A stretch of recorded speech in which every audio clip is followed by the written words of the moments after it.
Good morning, everybody, and welcome to a sunny morning in Edinburgh.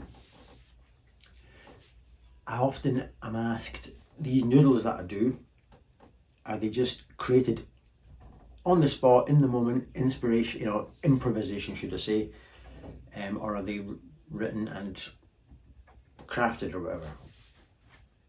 So I can confirm I'm not that good to do what I do without crafting them over days and weeks. It might be fun if I got my son Jack or my wife Rachel to come in and just pick a backing track for me and say, right Paul, go. That would be a fun video. But then I'd have to rely on my stock phrases and my vocabulary, and I'd be leaning on that rather than being creative, which would be fun. But no, let me tell you, these noodles that I do are very much crafted. I listen to my heroes like we all do. We hear a kernel of some inspiration, we noodle around, and much of it ends up in the bin. But because I'm always on the lookout for a new video or a new piece that I can turn into my own, I hear the inspiration that I want, I try something, and if it's not going to go in the bin and it has legs, I will push it every day if I can. I can't always do it every day, but I'll play another bit and I'll go down many rabbit holes that are dead ends, and it may still end up in the bin, and I get dry, and then I'll think, oh, what techniques have I got that I could throw at it? And eventually, if it's got legs, something will happen. I'll get a 3.5, 4 minute piece out of it.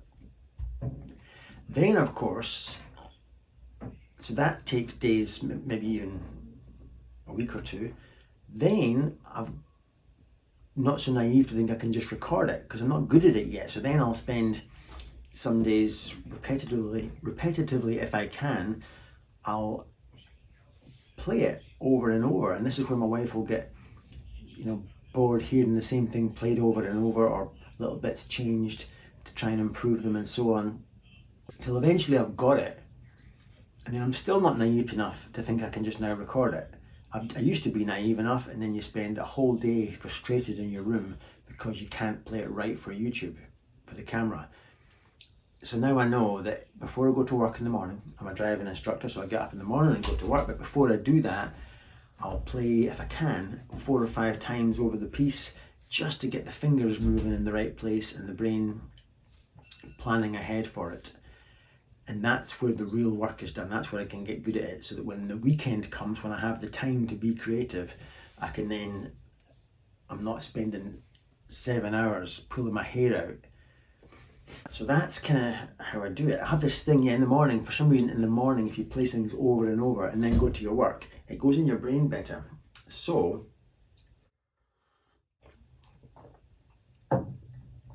then comes the weekend, I've got the time and I can do it. But then your son clunks, he's going through a period where he likes his weights, and so these weights go on the end of the dumbbell. I'm thinking, I'll wait 2 seconds, that's the noise gone, and I'll play this thing and I'll be going and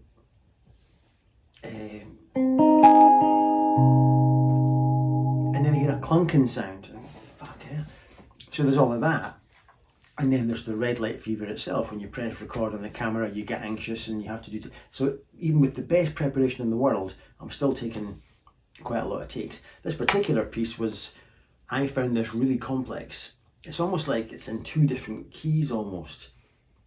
You can't rely on a 1, 4 and a 5. It's not like that. And there's lots of potential to get fret buzz. So there was all of that going on in this particular track. So this was a really complex one. Let's take this track then, right? It's called Oblivion by the great composer Astor Piazzolla. I think he's Argentinian, apologies if he's not. Jim Campolongo interpreted Oblivion on guitar. He played it with Joe Gore on a video. I fell in love with it, I copied it and learned it, and even did my version of it on my gold top and called it the saddest piece of all time. So if you wanted to see me play it with the benefit of a looper track, the saddest piece of all time, I'm playing it on my gold top. And I'm pretty much stealing from Jim Campolongo a lot, and certainly the initial inspiration.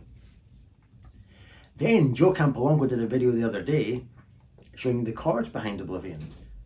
thought, well, I must take a peek at this. And it was such a lovely video. I suggest you watch it even just for sheer YouTube entertainment, to hear such a master fumble his way through explanations. He's like, he says, I think it's a 6. Would that be a 6? He said, I'm sorry for people who like to stay up with the theory. I don't know what that is. I just like to sit. It's so refreshing to hear a hero talk like that. So, he taught me, or he teaches us all some chords that I didn't know. I was over assuming. And he says, no, put your finger there and you get this sound. And you go, oh, gee, what? So I'm buzzing. So that's where I thought, could I make this track completely looper free and make it completely instrumental? And I did the whole thing. And I quite like how it sounded. Now, to break the chords down here, it's just way too much for my brain to understand. It changes key from C minor to kind of F minor and back again in ingenious ways. I can't comprehend it. But I'll very quickly go through the basic chords, and then I'll show you my couple of favourite parts of it that you can deviate a la Campolongo to colour the chords, right? So very basic terms, C minor. Moving predictably to F minor 7, down to B flat 7, to E flat major 7, E flat major 7, to generally to E flat, to then that is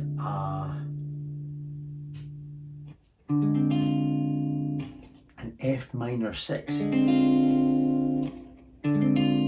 to G7 to lead you back to your key of C minor, to then repeat generally. But then, just as you're going to think you're going to repeat, it goes into this. That chord there is a B flat minor 6, is that right? A B flat minor 6, I would call it. He doesn't call it that, he plays the same notes and calls it a different chord. He's right, I think I'm right, he's better than me, I'll yield. But that's a B flat, that's a B flat minor 6, to C7, to F minor, and that has a feeling of resolve. But how's that? We're now in F minor. How did that happen? It was in C minor a minute ago, then walks down predictably to an E flat, then an F minor 6, to G7,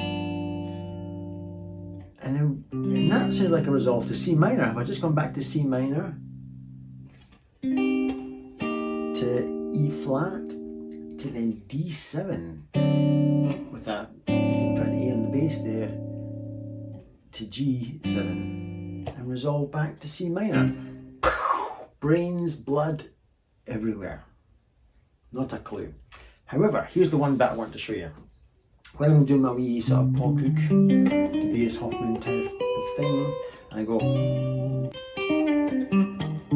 now I want to go to that sound, but Campolongo expresses it like this. It's the same kind of thing, but there's notes in all the wrong places, and yet it still has that lovely sound, and that's, he struggles to even explain it. And then, although he's creating that sound but in a much more colourful way, you then go there. But he doesn't, he just adds one finger but keeps the previous chord on. It's amazing. So it's like, and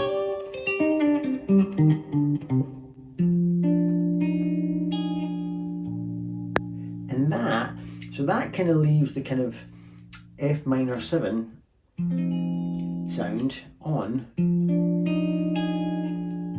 but my thumb over the top creates the movement to that chord. But I haven't really moved to that chord, it's ingenious. F minor 7 sound,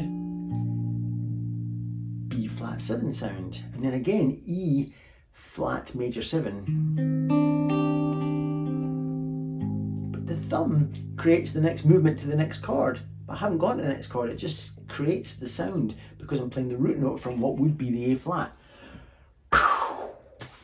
Gorgeous, but it's difficult to play. I've not got big hands.